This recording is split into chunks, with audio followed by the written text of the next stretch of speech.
Hello दोस्तों, आज मैं आप लोगों के लिए स्टैटिक जीके का एक और इम्पोर्टेंट पार्ट लेके आया हूँ, जिसमें मैंने भारतीय संविधान के जितने भी इम्पोर्टेंट भाग हैं वो सभी मैंने यहाँ पे मेंशन कर दिए हैं।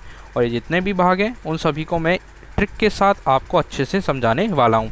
तो इस वीडियो को पूरा एंड तक देखना। उससे पहले एक बार हमारे चैनल को सब्सक्राइब कर लें और हाँ, बेल आइकन को क्लिक करना ना भूलें, ताकि आपको हमारे न्यू अपडेट्स रेगुलर मिलते रहें। वीडियो के एंड में कमेंट सेक्शन में जाके कमेंट करके हमें ज़रूर बताएं कि आपको हमारा वीडियो कैसा लगा। इसके अलावा मैंने इसका जो PDF लिंक है वो डिस्क्रिप्शन में डाल दिया है। आप हमारे टेलीग्राम चैनल पर विजिट करके वहाँ से भी हमारे PDF को डाउनलोड कर सकते हो। इसके अलावा मैंने यहाँ पे हमारा फेसबुक पेज और इंस्टाग्राम पेज का लिंक भी ओपन कर दिया है। ठीक है, आप हमारे चैनल को सपोर्ट करें और जितना हो सके इस वीडियो को शेयर करने की कोशिश करें अपने दोस्तों के बीच में। इसी के साथ चलो हम स्टार्ट करते हैं हमारा न्यू टॉपिक, भारतीय संविधान। और भारतीय संविधान की क्या पढ़ने वाले हैं भारतीय संविधान के अंदर? भारतीय संविधान के इम्पोर्टेंट जितने भी भाग हैं उनको ट्रिक के साथ मैं आपको समझाने वाला हूँ। चलो स्टार्ट करते हैं। ठीक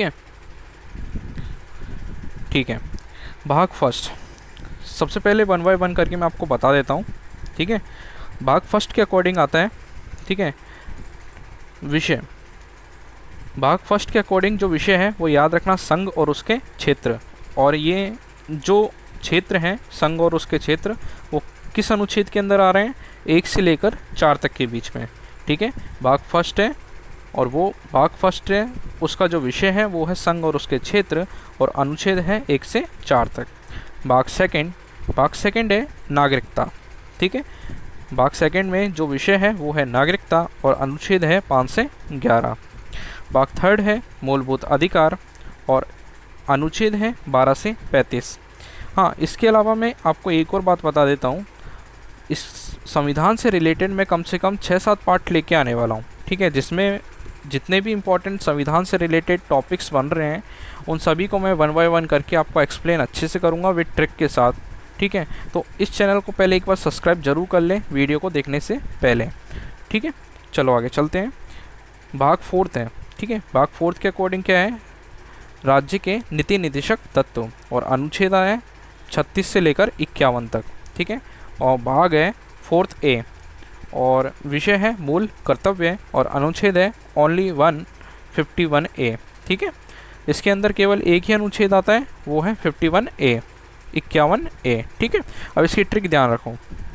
भारत ने अपने राज्यों के नागरिकों के मूलभूत अधिकारों की रक्षा के लिए राज्यों की नीतियों और उनके कर्तव्यों में बदलाव किए। इम्पॉर्टेंट है, याद रखना। क्या है, दोबारा बता देता हूँ इनको याद करने के तरीके। देखो, सिंपल एक कहानी की तरह याद रखो। भारत ने क्या किया? अपने राज्यों के जो नागरिक हैं, ठीक है, उनके मूलभूत अधिकारों, ठीक है, मूलभूत अधिकारों की रक्षा के लिए राज्यों की नीतियों और उनके कर्तव्यों में बदलाव किए। किसने किए? भारत ने। अब एक और बात, यहाँ पे जो संघ है, संघ से क्या मतलब है? संघ का मतलब यहाँ पे भारत है। और ये संघ क्यों कहा गया है भारत को? क्योंकि आपको पता होगा कि भारत एक संघीय प्रधान देश है। कौन सा देश है? संघीय प्रधान देश। और ये क्यों कहा गया है संघीय? इसका कारण ये है कि भारत में केवल सेंट्रल का ही हक नहीं है सारे कानून नियम बनाने का, राज्यों का भी इसमें उतना ही पार्टिसिपेशन है जितना केंद्र का। ठीक है, और जो नियम कानून बनते हैं वो केंद्र और राज्य ये दोनों मिलकर बनाते हैं। इसलिए भारत को केंद्रीय बोला जाता है, इसलिए भारत को संघीय व्यवस्था के रूप में जाना जाता है। ठीक है, इम्पॉर्टेंट है। और भारत में द्विसदनात्मक व्यवस्था है। ठीक है, ये पूरा पार्ट मैं आपको अच्छे से एक्सप्लेन करके बाद में समझाऊंगा हमारे नेक्स्ट पार्ट में। ठीक है, संविधान का ही नेक्स्ट पार्ट आएगा, अलग टॉपिक, वहाँ पे मैं आपको अच्छे से डीपली एक्सप्लेन करूँगा इन सब चीज़ों के बारे में। अभी सिर्फ इतना समझते हैं। ठीक है, दोबारा एक बार रीड कर रहा हूँ। भारत ने क्या किया? अपने राज्यों के जो नागरिक हैं उनके जो मूलभूत अधिकार हैं उनकी रक्षा के लिए राज्यों की नीतियाँ और उनके कर्तव्यों में बदलाव किए। इनको या तो PDF डाउनलोड कर लेना या अपने नोट्स में अच्छे से उतार लेना, क्योंकि ये इंपॉर्टेंट है और क्वेश्चन आते हैं। अनुच्छेद तो फिर भी नहीं पूछेगा, लेकिन फिर ये ज़रूर पूछ लेता है किस भाग के अंदर कौन सा विषय है। ठीक है, ये इंपॉर्टेंट है, याद रखना। नेक्स्ट भाग फिफ्थ है। भाग फिफ्थ के अकॉर्डिंग आता है संघ, और अनुच्छेद है 52 से लेकर 151 तक। ठीक है, और भाग 6 है राज्य। राज्य के अंदर अनुच्छेद आ रहे हैं 152 से लेकर 237 तक। फिर आता है आपका भाग 8 सॉरी 7 है ये, ठीक है। अब 7 में क्या है ना, जो 7वां संशोधन अधिनियम हुआ था उसके तहत इसको हटा दिया है, भाग 7 अब नहीं है, ठीक है। और इसको कब हटाया था ये भी याद रखना, डेटेड है 1956, पूछ लिया जाता है पेपर में, इसलिए इसको भी मैंने यहाँ पे मेंशन कर दिया है। 1956 में भाग 7 को 7वें संविधान संशोधन के तहत हटा दिया गया था। किस संशोधन के तहत? 7वें संविधान संशोधन के तहत। फिर आता आपका भाग 8। भाग 8 के अकॉर्डिंग आता है संघ राज्य क्षेत्र, और ये लेता है आपके अनुच्छेद 239 से लेकर 242। और फिर आता आपका भाग 9, और भाग 9 के अंदर जो सब्जेक्ट है वो याद रखना पंचायत, और अनुच्छेद है 243 से 243 ओ तक, इम्पॉर्टेंट है, याद रखना। अब देखो इसके लिए कोई ट्रिक नहीं है, इसको समझाने का सीधा तरीका देखो, ऐसे याद रखो, ठीक है। भाग 5 से स्टार्ट कर रहे हो आप, ठीक है। तो भाग 5 से क्या होगा, देखो सबसे पहले आता है संघ, मतलब आपका केंद्र, सेंट्रल, ठीक है, भारत सरकार। और उसके बाद फिर आता है आपका नंबर राज्यों का, तो उससे छोटा क्या है? राज्य। और राज्यों से छोटे फिर क्या है? केंद्र शासित प्रदेश। जो यहाँ पे संघ राज्य क्षेत्र है इसका मतलब केंद्र शासित प्रदेश है, जैसे आपका दिल्ली रहा, पांडुचेरी रहा, ठीक है, जम्मू कश्मीर, इस तरीके से। और फिर आपका आता है पंचायत। पंचायत के बाद फिर क्या आएगा आपका? नगर पालिका। तो ये मैं समझता हूँ आपको याद हो गए होंगे। अब नगर पालिका जो किस भाग के अंदर आता है, ये पेपर में आया हुआ क्वेश्चन है, इसको याद रखना 9A के अकॉर्डिंग। अब भाग जो 9 है और 9A ये दोनों इंपॉर्टेंट है, याद रखना। 9 के अकॉर्डिंग आता है आपका पंचायत, और 9A के अकॉर्डिंग आएगा आपका नगर पालिका।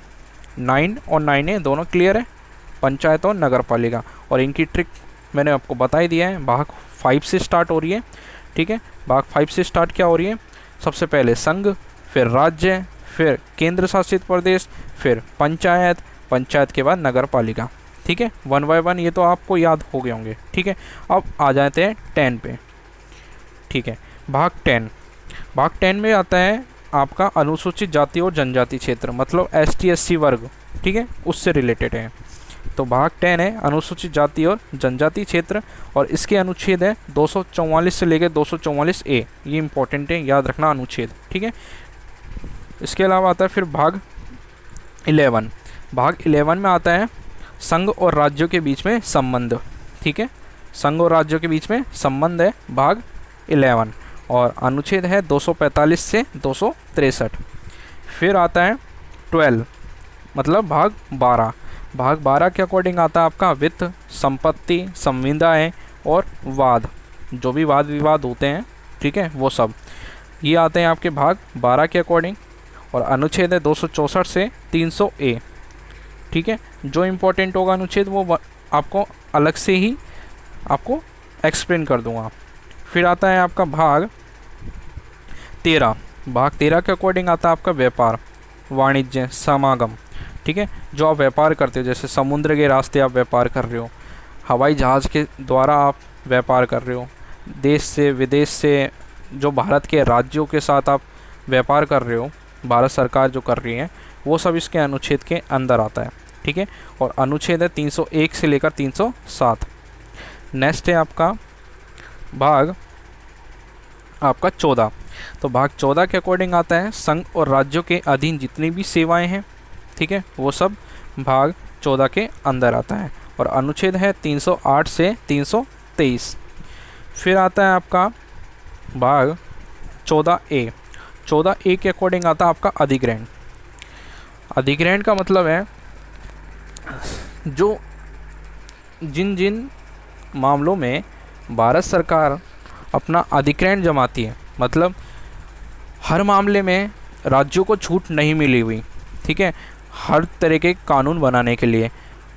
कुछ कानून ऐसे हैं जिनको सिर्फ केंद्र ही बना सकता है, ठीक है, उन पर केंद्र का ही अधिग्रहण है। तो केंद्र के अलावा कोई और नहीं बना सकता, वो सभी कानून नियम इस भाग के अंदर सम्मिलित हैं। और कौन सा भाग है वो? 14A। और अनुच्छेद है 323A से लेकर 323B, ठीक है। फिर आता आपका भाग 15। भाग 15 में है निर्वाचन, ये इंपॉर्टेंट है, पेपर में आया हुआ है। और इसके अलावा याद रखना 324, ठीक है, अनुच्छेद है 324, ये इंपॉर्टेंट है। और अनुच्छेद 324 से लेकर 329A है भाग 15 के अंदर अनुच्छेद, ठीक है। भाग 15 के बाद आते हैं भाग 16 पे, और भाग 16 के अंदर क्या है, कुछ वर्गों के लिए विशेष उपबंध। ठीक है, कुछ वर्गों के लिए विशेष उपबंध संबंध, ये है भाग आपका 16। और भाग 16 के अंदर अनुच्छेद आते हैं 330 से 342। फिर आता है आपका भाग 17। भाग 17 के अकॉर्डिंग आता है आपकी राजभाषा। ठीक है, ये इंपॉर्टेंट है, आया हुआ है। ठीक है, और अनुच्छेद है 343 से 351 में। इसके बाद आता है आपका भाग 18। ठीक है, भाग 18 के अकॉर्डिंग आता है आपका विषय आपात उपबंध। आपातकालीन जितनी भी सुविधाएं हैं, वित्तीय आपातकाल, राष्ट्रीय आपातकाल, ठीक है, ये सभी आपातकाल है। ठीक है, ये किसके अंदर आते हैं, ये सब आते हैं आपके अनुच्छेद 352 से 360 के बीच में। ठीक है, 352 से 360 के बीच में आपातकालीन उपबंध है सारे। ठीक है, आपातकालीन उपबंध का मतलब है इसके अंदर जितने भी कि आपातकाल जब लागू होता है देश के अंदर, तो केंद्र के पास सारी शक्तियाँ होती हैं। ठीक है, राज्यों के पास से सारी शक्तियाँ जो है ना, वो सारी हट जाती हैं, या भारत के जो नागरिक हैं उनके जो मूलभूत अधिकार हैं, ठीक है, मूलभूत अधिकारों से संबंधित जितने भी उनके पास शक्तियाँ हैं वो सब छीनी जाती हैं। तो उन सभी शक्तियों के बारे में इसके उपबंध में लिखा हुआ है। ठीक है, और कौन से भाग में आता है ये आपका भाग आता है आपका 18। ठीक है, फिर इसके बाद आता है आपका भाग 19, और 19 भाग में विषय है प्रकीर्ण।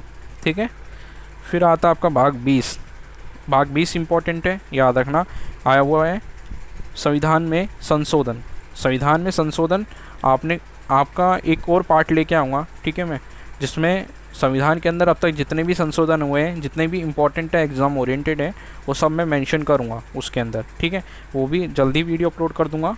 ठीक है, तो उसके अंदर आपको अच्छे से एक्सप्लेन करके बताऊँगा कि संविधान के संशोधन, कितने संविधान संशोधन हुए हैं और कब कब हुए हैं। ठीक है, तो याद रखना, संविधान जो संशोधन है उसका अनुच्छेद याद रखना 368 इम्पॉर्टेंट है, और कौन से भाग के अंदर आता है, भाग 20 के अंदर। ठीक है, फिर आता है आपका भाग 21। भाग 21 में आता है आपका अस्थायी संक्रमणकालीन और विशेष उपबंध। अनुच्छेद है 369 टू 392। क्या है, 369 टू 392 क्या है इसके अंदर, अस्थायी संक्रमणकालीन और विशेष उपबंध। ठीक है, फिर आता है आपका भाग 22, और भाग 22 के अंदर आता है आपका संक्षिप्त नाम, प्रारंभ, हिंदी में प्राधिकृत पाठ और निरस, हिंदी से रिलेटेड है, याद रख लेना। ठीक है, और जो नाम है, ठीक है, राज्यों के या केंद्र के, वो सब इसी भाग के अंदर सम्मिलित हैं, चेंजेस करने से रिलेटेड। ठीक है, आज के लिए इतना ही था, बाकी जो पार्ट्स हैं वो अपडेट हो जाएंगे रेगुलर, उसकी आप फिक्र ना करें। ठीक है, और कमेंट सेक्शन में जाके कमेंट करके हमें ज़रूर बताएं कि आपको हमारा वीडियो कैसा लगा, और जितना हो सके इन वीडियो को शेयर करने की कोशिश करें, और हमारे चैनल को सब्सक्राइब करें, और अपने दोस्तों से भी सब्सक्राइब करवाएं, ताकि हमें भी मोटिवेशन मिले आपके लिए न्यू अपडेट्स लाते रहने के लिए। इसके अलावा जल्द ही हमारे चैनल पर मैथ, रीजनिंग, इंग्लिश, साइंस की क्लासेस स्टार्ट होने वाली हैं, तो उनको भी देखना ना भूलें। Thank you so much.